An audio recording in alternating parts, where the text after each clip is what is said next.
T and XP acknowledges the traditional owners of the land, the Turrbal and Yagara people, and we pay our respects to elders past and present.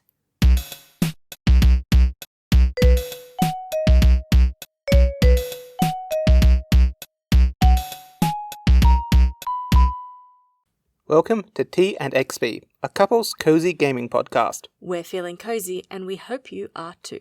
My name's Alexander. And I'm Erin. T and XP is like a book club for cozy video games. And today, we're going to be looking at a cozy cooperative adventure in It Takes Two. Okay, Alex. I think we're a pretty okay couple, and some of the more consistent feedback that we have gotten about the podcast is that we actually seem to enjoy each other's company. I mean, yes, I like to think it's one of the reasons we decided to hang out forever. Yes. But like many couples, I hope we're always working on ourselves, both as individuals, but also as a team. And I really feel like today's game reinforced a bunch of stuff we both really value. And even though the developers are tech nerds and not couples therapy, it really felt great to me as the game unfolded. Okay, are you just bragging about us? Yes, 100%, yeah. We both work really hard on us and we have earned our bragging rights, but I can see how you're getting gorgeously embarrassed right now, so how about you just jump in and tell us about the game? It Takes Two is an action-adventure game developed by Hazelight Studios and released for PC in 2021. It's also available on Xbox, PlayStation 4 and 5, and Nintendo Switch. The game is exclusively two-player, but supports both online and local split-screen play modes, or couch co-op as it's called. It Takes Two has been a landmark title for co-op gaming.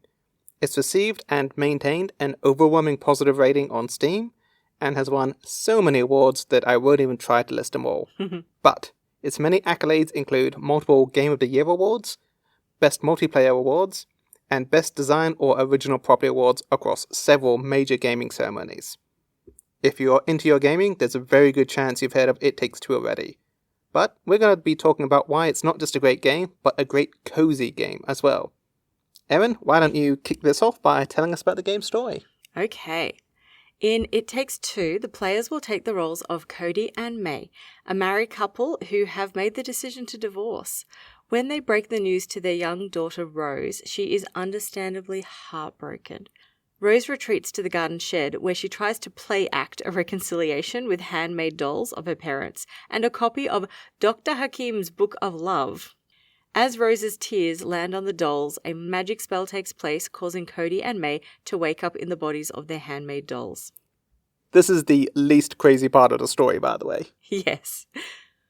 Cody and May find themselves in a fantastical version of reality.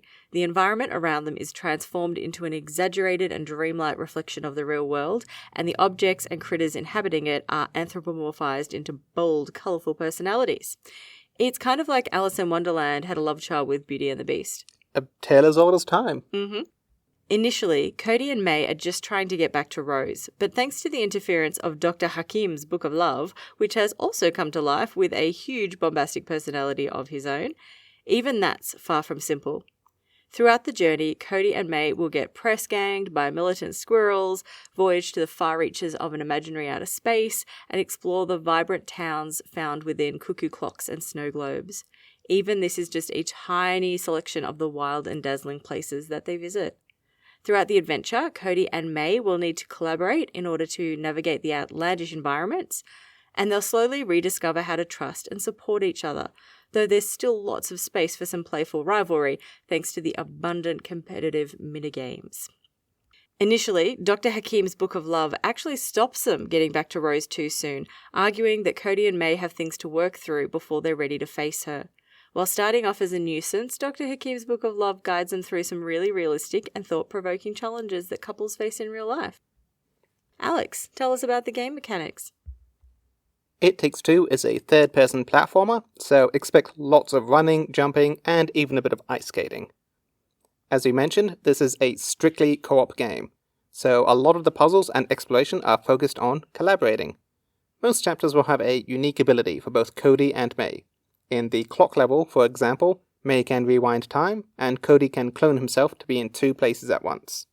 There are so many different mechanics for each chapter. In the tree levels, Cody fires flammable sap and May can shoot matches to light it on fire, Or in the shed, Cody can throw nails to pin objects in place, while May can use a hammer to break obstacles or launch mechanical platforms. They're all really cleverly integrated, but they never overstay their welcome, and just as you're getting the hang of one set of abilities, it'll be time to move on to the next. Each chapter is relatively short, and figuring out how the abilities work together is half the fun, so I'll try not to spoil too much. I like your point about not overstaying their welcome. I think that's, just long enough to really enjoy it, but not long enough that it becomes a drag. Yeah. Now, there is combat in this game, and lots of platforming hazards such as pitfalls or traps, but it's all very low stakes. The game highlights early on that you are completely indestructible, and you'll respawn almost seamlessly if you ever die. It's also quite low impact peril. You're playing as a clay figure and a wooden doll, after all. Erin, does this game have any accessibility options? Yeah. It Takes Two has a few accessibility options. This includes text-to-speak menu narration and full subtitling, which can include closed captioning rather than just dialogue.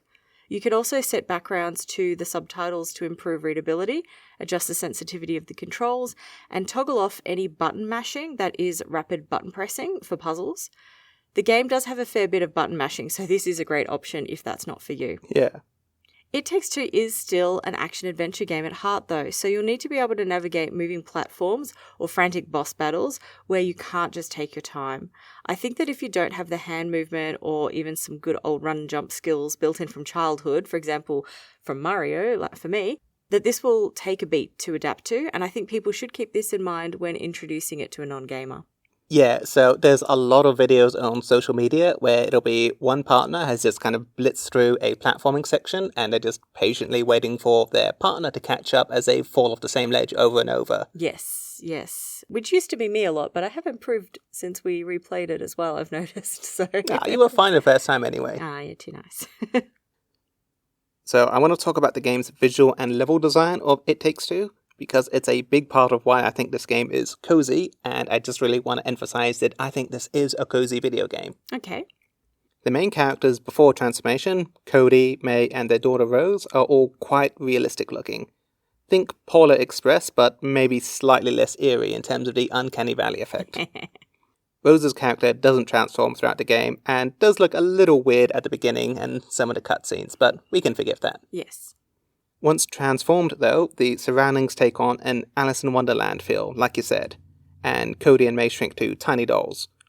The worlds that are real to them, such as their shed and parts of the house, suddenly feel huge and exaggerated, while the more fantastical settings, such as outer space or surfing a fish in a magical underground stream, are definitely beautiful and imaginative. Yeah, the style is actually really hard to summarize, but the 3D elements and the textual details are clearly a labor of high-quality love, and the feeling overall is a bit like being in a gorgeous, a gorgeous, rich children's picture book. Yeah, there's just been so much creativity and whimsy put into this. So like the tree levels, you find some ruins. And there's like these ancestral sketches made by the squirrels and glow-in-the-dark pen and stuff. Yeah, it's a really nice touch. Yeah, and it's just got so many of those that, again, we can't do justice to it all. So let's keep moving. In terms of music and sound effects, the music is really varied depending on what level or zone you're in, and always reflects what's going on in the scene.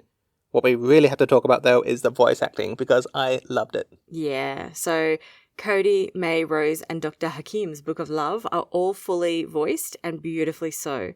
Cody and May's expression and realistic responses are one of the strengths of this game. You really feel like you are sitting in on a conversation of two people no longer in love, but also trying to give each other a fair go while uniting and finding their way back to Rose in their human forms. So just for the benefit of our one international listener, what's a fair go? Oh, fair go. Give it a fair go, mate. A fair go, it's a bit like a fair shake of the stick, isn't it? Yeah, yeah, a fair, what is it? A fair shake of the sauce bottle. A fighting chance, an equal opportunity as well. So, oh my gosh, I can't believe how, I didn't even clock that would be so Australian. Oh my gosh. Anyway, all minor characters are fully voiced too. Expect anyone helping you, giving you a task, or appearing as a boss fight to have expressive and great dialogue. In fact, although we love the voice acting in games such as Lake, I cannot recall a cozy game that has such variety and expression of voice acting. But let's talk about some of the big ideas in this game because they are pretty cool. Yeah, so the ideas in this game are really clearly paired with the levels, as Dr. Hakim's Book of Love designs lessons for Cody and May. The lessons he has for them roll out with really good pacing as well, I thought. So, you can't talk about a couple's passion if they can't communicate first. Yeah, initially, we see that Cody and May don't communicate clearly, they don't take accountability in the relationship, and they place a lot of blame on the other. The prologue scenes and the training scenes really set this up. Even the existence of the first mini-boss revolves around them blaming each other. Yeah, and so, that's kind of where they start, is airing out their grievances and just trying to get to the bottom of some of these problems, rather than just launching straight into their warm and fuzzy stuff about how they're going to mend the relationship. Yeah, and we find out that Cody feels underappreciated for what he does for Rose. He's really nurturing and fun with her, and yet he drops the ball on appointments and life admin.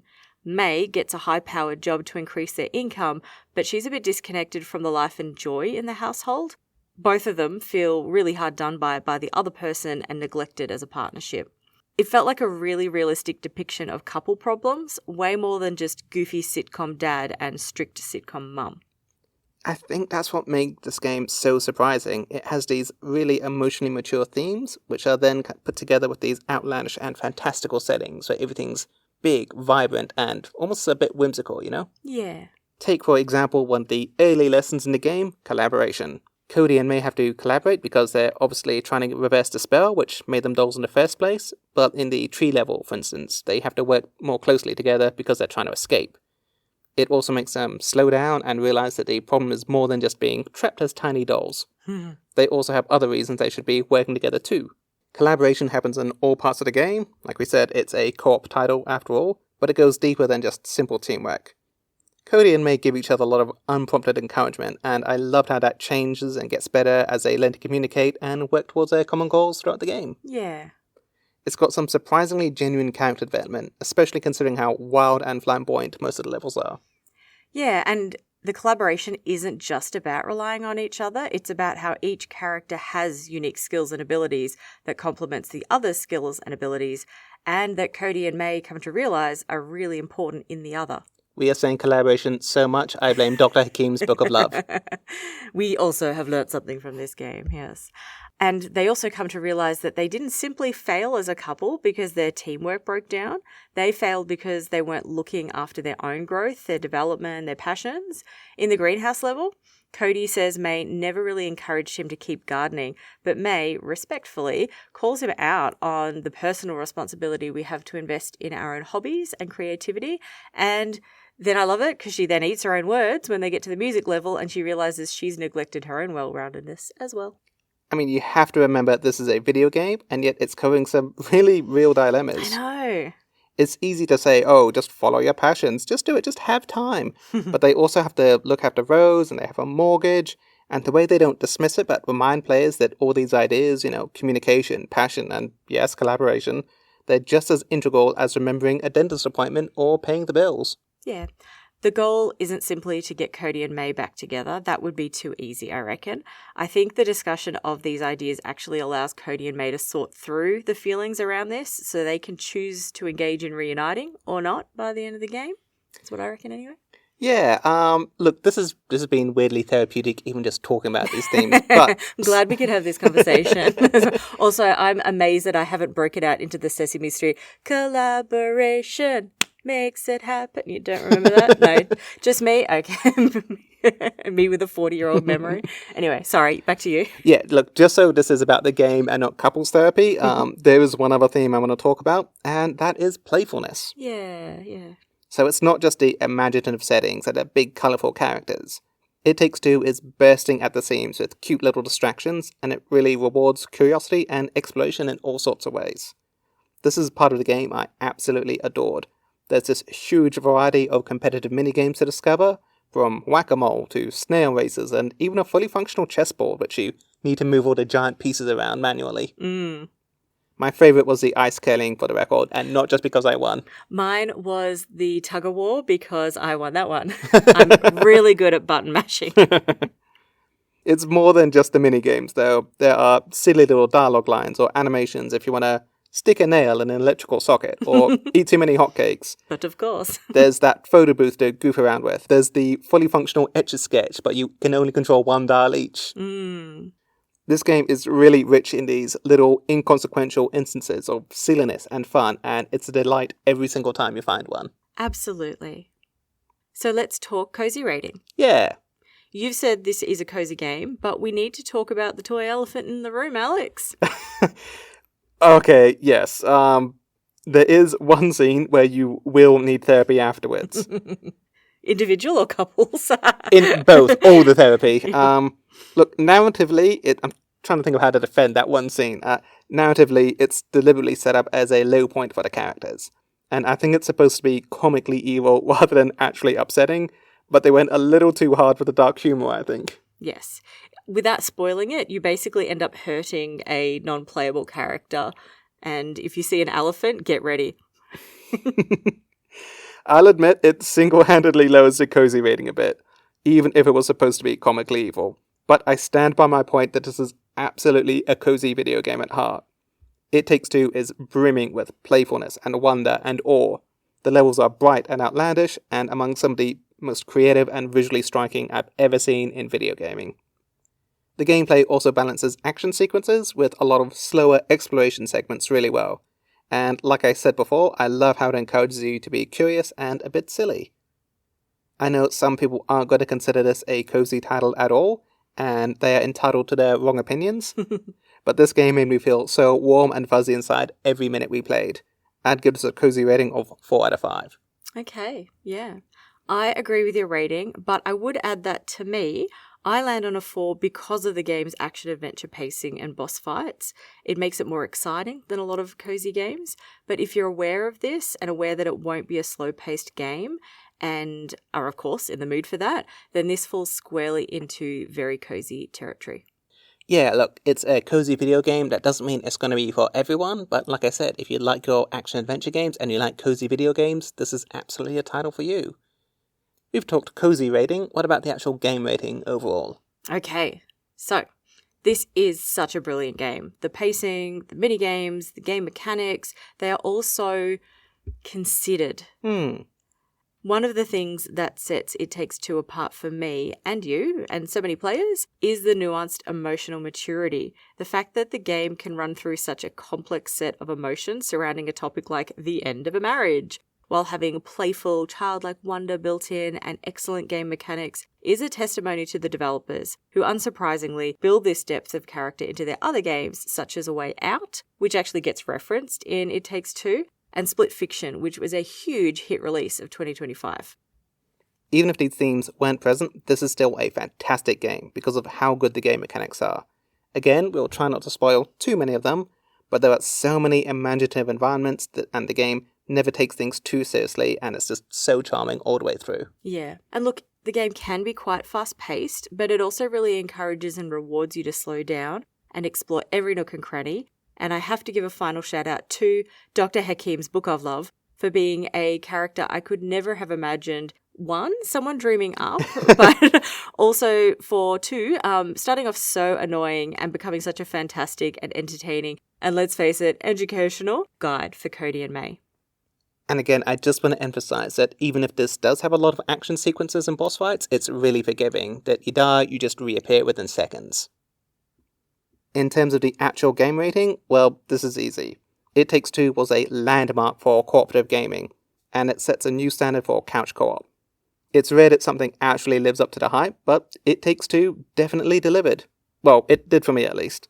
This isn't just a great cozy game or a great co-op game, it's an amazing game all round. If this doesn't qualify for a 5 out of 5 and an S on the SABC tiered system, I don't know what else can. Yeah, totally agree. And I hope people can hear from the enthusiasm in our voices that this is a game well worth playing. Yeah. That's all we have for today. Thank you for listening to T&XP, a couple's cozy gaming podcast. We'd like to encourage you to follow our Instagram account, which you can find at T&XP Podcast. And if you like listening to us, then rating, reviewing, and following are really helpful in ensuring like-minded cozy people find us. Join us next time for the soulful storytelling of The First Tree. Until then, stay cozy. Like Christmas in a winter village snow globe.